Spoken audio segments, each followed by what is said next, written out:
in 1998, I had volunteered for a couple of years with a organization that was offering an after-school program for 5th and 6th graders at the Craig Middle School. And we would meet around 3 when the kids got out, provide a nutritious snack, and then we provided activities that were both academic and also just for fun. And over that time, the teachers told us that they saw a difference in the kids that were in our program. And the program became so popular, we actually had to limit how many times a student could attend to maybe only 2 times a week.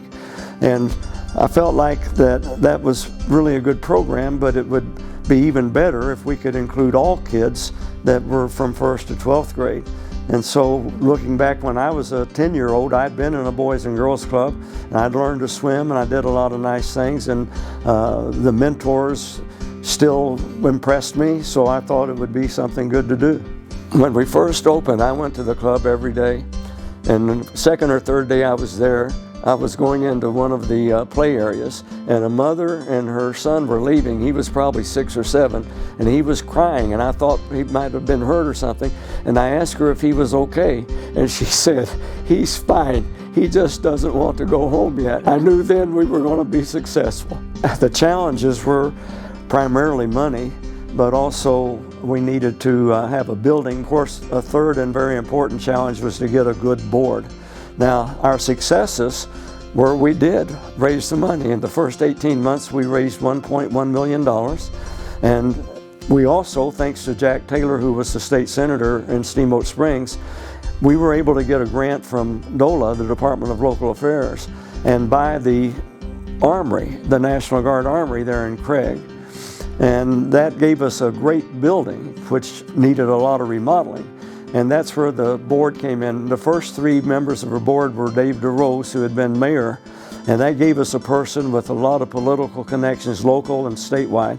And then Jim Dodd, who was an engineer and had been the general manager of one of the largest mines in the area.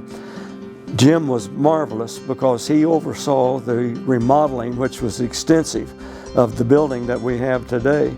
And then the third member was Tamara Tucker. Tamara was a highly successful business person in the Steamboat Spring and Craig area, so she gave us a lot of connections to successful businesses in the community. Of course, now we have the Boys and Girls Club on Northwest Colorado, which includes both locations.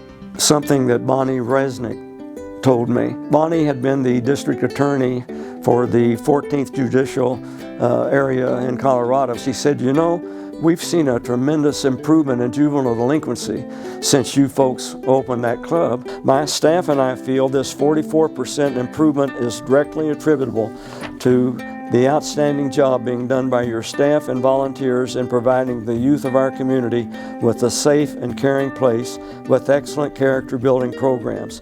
While the programs for our youth are your primary mission, I would also like to commend you for making your building available to so many other worthy organizations at no charge."